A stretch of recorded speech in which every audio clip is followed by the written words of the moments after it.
ಹೆಸರಿನಲ್ಲಿ ಕೆಲವು ಶೋಷಿತ ಸಮುದಾಯಗಳು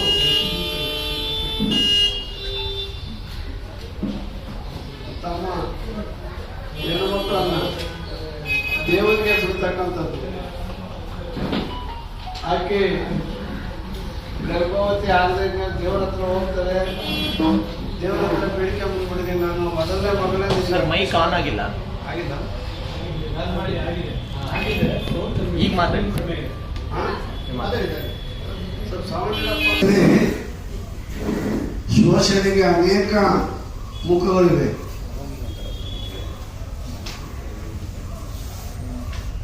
ನಮ್ಮ ಮಹಿಳೆಯರನ್ನ, ಹೆಣ್ಣು ಮಕ್ಕಳನ್ನ ಕೆಲವು ದೇವರ ಹೆಸರಿನಲ್ಲಿ ಅವ್ರನ್ನ ದೇವದಾಸಿಗಳನ್ನಾಗಿ ಮಾಡತಕ್ಕಂಥ ಕೆಟ್ಟ ಸಂಪ್ರದಾಯ ಇದೆ.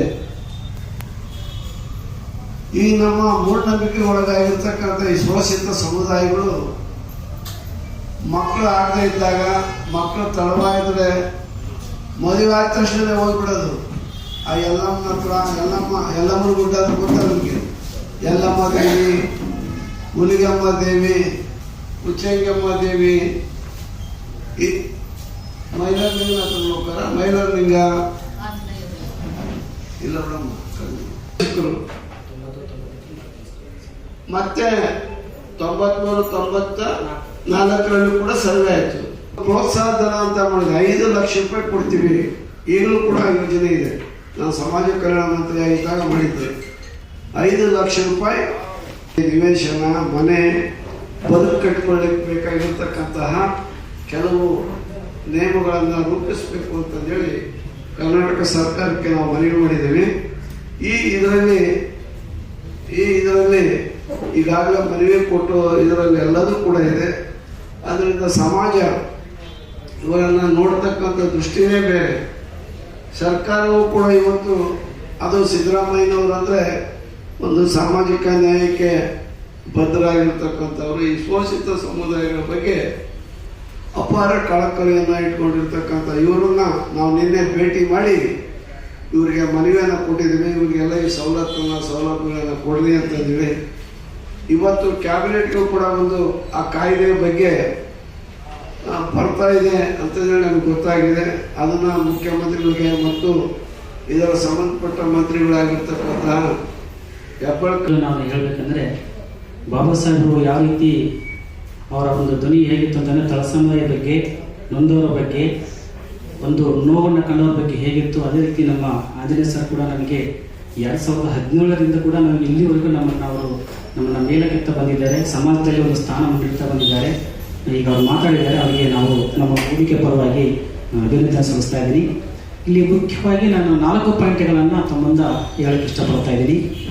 ಈಗಾಗಲೇ ಸರ್ಕಾರ ಏನು ಮಾಡ್ತಾ ಇದೆ, ದೇವದಾಸಿ ಮಹಿಳೆಯರನ್ನು ಮರುಸಮೀಕ್ಷೆ ಮಾಡಬೇಕಂತ ಪ್ರಾರಂಭ ಮಾಡಿದೆ, ಸಿದ್ಧತೆಯಲ್ಲಿದ್ದಾರೆ. ಒಂದು ಏನಂತಂದರೆ, ಯಾರೆಲ್ಲ ದೇವದಾಸಿ ಹೆಣ್ಣುಮಕ್ಕಳು 45 ವರ್ಷ ಯಾರಾಗಿದ್ದಾರೆ ಅವ್ರನ್ನ ಮಾತ್ರ ನಾವು ಪೆಟ್ಟೆಯಲ್ಲಿ ತಗೋತೀವಿ ಅಂತ ಒಂದು ಕಂಡೀಷನನ್ನು ಮಾಡಿದ್ದಾರೆ. ಸೊ ನಾವು ಕೇಳ್ತಾ ಇದ್ದೀವಿ ಏನಂತಂದರೆ, ಈಗಾಗಲೇ ಸುಮಾರು ಜನ ದೇವದಾಸಿ ತಾಯಂದ್ರಿಗೆ ಕೂತ್ಕೊಂಡಿದ್ದಾರೆ, ಇವರು ಕೂಡ ಪೆಟ್ಟೆಯಲ್ಲಿ ಹೆಸರಿಲ್ಲ.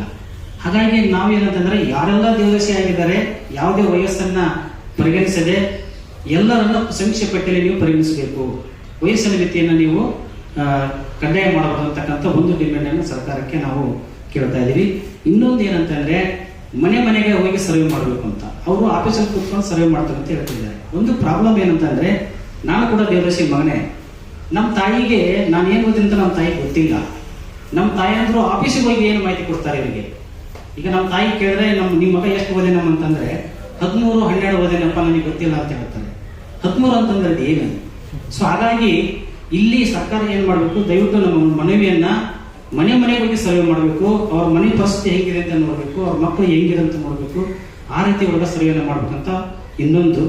ಆಮೇಲೆ ಮುಖ್ಯವಾಗಿ ಏನಂತಂದ್ರೆ, ದೇವದಾಸಿ ಮಹಿಳೆಯರು ಇಲ್ಲಿ ಏನಂತ ಸುಮಾರು ಜನ ಪಟ್ಟಿಯಿಂದ ಹೊರಗಿದ್ದಾರೆ. ಅವ್ರು ಯಾಕೆ ಹೊರಗಿದ್ದಾರೆ ಅಂತಂದ್ರೆ, ಸರ್ ಹೇಳಿದಂಗೆ ಸುಮಾರು ಜನ ಕಾಯ್ದೆ ಬಂದಿದೆ, ಎದುರಿಸ್ಬಿಟ್ಟಿದ್ದಾರೆ. ನಿಮ್ಮನ್ನ ದೇವದಾಸಿ ಅಂತ ನೀವು ಹೇಳಿದ್ರೆ ನಿಮ್ಮನ್ನ ನಾವು ಶಿಕ್ಷೆ ಕೊಡ್ತೀವಿ, ನಿಮ್ಮನ್ನ ಜೈಲಿಗೆ ಹಾಕ್ತೀವಿ ಅಂತಕ್ಕಂಥದ್ದನ್ನ ಈ ಹೆದರಿಕೆಯಿಂದ ಸುಮಾರು ಜನ ಪಟ್ಟಿಯಿಂದ ಹೊರಗಿದ್ದಾರೆ. ದಯವಿಟ್ಟು ಅವ್ರನ್ನ ಎದುರಿಸಿದ್ದೇನೆ. ತಾಯಂದ್ರ ಬಗ್ಗೆ 2018ರಲ್ಲಿ ₹400 ಮಾಸಾಸನ ಬರ್ತಾ ಇತ್ತು.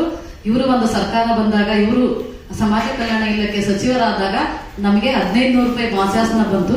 ಅವಾಗ ಸರ್ಕಾರದಲ್ಲಿ ಯಾರು ಜಾಗ ಇದೆ ಅವರಿಗೆ ಮನೆಗಳು ನಿರ್ಮಾಣ ಮಾಡಲಿಕ್ಕೆ ಅವಕಾಶ ಕೊಟ್ಟರು. ಅವಾಗ ವಿಶೇಷ ವರ್ಗ ಯೋಜನೆ ಅಡಿಯಲ್ಲಿ ನಾವೆಲ್ಲರೂ ಕೂಡ ತುಂಬಾ ಜನ ದೇವದಾಸಿ ತಾಯಂದ್ರು ಮನೆಗಳು ತಗೊಂಡಿದೀವಿ. ಈಗಾಗಲೇ ಆ ಮನೆಯಲ್ಲಿ ಕೂಡ ನಾವು ವಾಸ ಮಾಡ್ತಾ ಇದೀವಿ. ಯಾಕಂದ್ರೆ ಅವರು ಇದ್ರಿಗೆ ಹೇಳೋ ಮಾತಲ್ಲ, ನಾವು ಯಾವಾಗಲೂ ಕೂಡ ನೆನೆಸ್ಕೊಂತ ಇರ್ತೀವಿ. ಅಂತ ಒಂದು ಸಂದರ್ಭದಲ್ಲಿ 2007-8ರಲ್ಲಿ ಒಂದು ಸಮೀಕ್ಷೆ ಮಾಡ್ತಾರ. ಆ ಸಮೀಕ್ಷೆಯಲ್ಲಿ ದೇವದಾಸಿ ತಾಯಂದಿರು ಎದುರಿ ಯಾರು ಕೂಡ ಸಮೀಕ್ಷೆಗೆ ಬರಲ್ಲ. ಆವಾಗ 26,660 ಮಹಿಳೆಯರ ಸಮೀಕ್ಷೆ ಒಳಗೊಂಡಿರ್ತತಿ. ಈಗಾಗಲೇ ಸರ್ಕಾರ ನಾವೀಗ ಮತ್ತೆ ಮರು ಸಮೀಕ್ಷೆ ಮಾಡ್ತೀವಿ. ಇದು ಕೊನೆಯ ಸಮೀಕ್ಷೆ. ಮುಂದೆ ಯಾರು ಕೂಡ ದೇವದಾಸಿ ಪದ್ಧತಿ ಮಾಡಬಾರ್ದು, ದೇವದಾಸಿ ಪದ್ಧತಿ ನಿರ್ಮೂಲನೆ ಆಗ್ಬೇಕು ಅಂತ ಒಂದು ಕಾನೂನು ಇದೆ, ಕಾಯ್ದೆ ಇದೆ. ನಾನು ಆ ಕಾಯ್ದೆಗೆ ನನ್ನ ಸಹಮತ ಕೂಡ ಇದೆ. ನಾನು ಒಂದು ಹೇಳಕ್ಕೆ ಇಷ್ಟಪಡ್ತೀನಂದ್ರೆ, ಇವತ್ತು 45 ವರ್ಷದ ವಯೋಮಿತಿ ದೇವದಾಸಿ ಮಹಿಳೆಯರನ್ನು ತಗೋಬಾರ್ದು. ಎಲ್ಲ ದೇವದಾಸಿ ಮಹಿಳೆಯರು 30 ಇರ್ಬೋದು, 30 ವರ್ಷ ಇರ್ಬೋದು. ಯಾಕಂದ್ರೆ ಯಾರು ಕೂಡ ಅವರನ್ನ ಒಂದು 18 ವರ್ಷದ ಒಳಗಡೆ ದೇವದಾಸಿ ಪದ್ಧತಿ ಮಾಡಿಲ್ಲ. 4-5 ವರ್ಷ ಮಕ್ಕಳಿರುವಾಗಲೇ ಅವರಿಗೆ ದೇವದಾಸಿ ಪದ್ಧತಿ ಮಾಡಿರ್ತಾರ. ಯಾಕಂದ್ರೆ ಅವರಿಗೆ ನಾನು ದೇವದಾಸಿ ಅನ್ನೋದು ಕೂಡ ಗೊತ್ತಿರ್ಲಿಲ್ಲ. ನಾನು ಕೂಡ ಒಬ್ಬ ದೇವದಾಸಿಯಾಗಿ ಹೇಳ್ತಾ ಇದ್ದೀನಿ. ಯಾಕಂದ್ರೆ ಅವರಿಗೆ ತುಂಬಾ ನೋವಿದೆ. ಎಲ್ಲರೂ ಕೂಡ ಸರ್ಕಾರ, ಯಾಕಂದ್ರೆ ತುಂಬಾ ನನಗೆ ನನ್ನ ಬಗ್ಗೆ ಒಂದಲ್ಲ, ಮಹಿಳೆಯರ ಬಗ್ಗೆ ಗೌರವ ಇದೆ ನಮಗೆ. ಎಲ್ಲಿ ಹೊರಗಡೆ ಹೋದ್ರೆ ಅವ್ರಿಗೆ ಮಾನ್ಯತೆ ಇರಲ್ಲ. ಅವರಿಗೆ ದೇವದಾಸಿ ಅಂತ ಹಿಂಸೆ ಕೊಡ್ತಾ ಇರ್ತಾರೆ, ತುಡಿತ ಕೊಡ್ದಾಗಂತ ಮಹಿಳೆಯರು ಅವರೆಲ್ಲ. ಯಾಕಂದ್ರೆ ನನಗೆ ದಿನನಿತ್ಯ ನೋಡುವಾಗ ಅವ್ರ ಜೊತೆಗೆ ನಾನು ಕರ್ನಾಟಕ ರಾಜ್ಯ ಕ್ಷೇಮಾಭಿವೃದ್ಧಿ ದೇವದಾಸಿ ಮಹಿಳೆಯರ ರಾಜ್ಯ ಕಾರ್ಯದರ್ಶಿಯಾಗಿ ಕೆಲಸ ಮಾಡ್ತಾ ಇದ್ದೀನಿ. ಮತ್ತು ಬೇರೆ ಬೇರೆ ಮಹಿಳೆಯರ ಜೊತೆಗೆ ಕೆಲಸ ಮಾಡ್ತಾ ಇದ್ದೀನಿ. ದೌರ್ಜನ್ಯಕ್ಕೊಳಗಾದಂತ ಮಹಿಳೆಯರ ಜೊತೆಗೆ ಕೆಲಸ ಮಾಡ್ತಾ ಇದ್ದೀನಿ. ಈಗಾಗಲೇ ಅನೇಕ ಪೊಲೀಸ್ ಸ್ಟೇಷನ್ಗಳಲ್ಲಿ ಜೊತೆಗೆ ಹೋಗಿ ಕೆಲಸ ಮಾಡ್ತಾ ಇದ್ದೀನಿ. ಅವರು ನೋವನ್ನ, ಒಬ್ಬ ಮಹಿಳೆ ಏನಾದರೂ ಕೇಸ್ ಕೊಡ್ಲಿಕ್ಕೆ ಹೆಸರಿಲ್ಲ, ಪಾಪ ಆ ಹೆಣ್ಮಕ್ಳು ದಿನ ಕೂಲಿ ಹೋಗ್ಬೇಕು, ಜೀವನ ಮಾಡ್ಬೇಕು. ಅವ್ರು ಯಾವುದೇ ರೀತಿ ಈ ಲೈಂಗಿಕ ಕಾರ್ಯಕ್ರಮದಲ್ಲಿ ತೊಡಗಿರೋದಿಲ್ಲ, ಚಟುವಟಿಕೆಯಲ್ಲಿ. 95-86ನೇ ಇಸ್ವಾಗ ಎಲ್ಲರೂ ಬಂದು ಅಲ್ಲಿ ಸರ್ವೆ ಮಾಡ್ತಾವ ಅಂತಂದ್ರೆ ಸ್ಟೂಡೆಂಟ್ಗಳು ಬಂದಾಗ ಒಂದು ಎಕ್ಸೈಸ್ ತಗೊಂಡು ಹೋಗಿ 600 ಜನದ್ದು ಹೆಸರು ದೇವದಾಸರದ್ದು ಗಾಂಧಿನಗರದಾಗ ಬರ್ಕೊಂಬಂದ್ವಿ. 1ನೇ ಕ್ರಾಸ್ ಇದ್ದ 6ನೇ ಕ್ರಾಸ್ ಇಂತಾನ ಸುತ್ತನ ಆ ಕಡೆ ಬರ್ಕೊಂಬಂದ್ರ ಆ ಟೈಮ್ನಾಗ ಕೊಟ್ವಿ. ಯಾರು ಈ ದೊಡ್ಡ ಸಾರು H. ಸಾರು ಇಲ್ಲೇ ಇದ್ರು.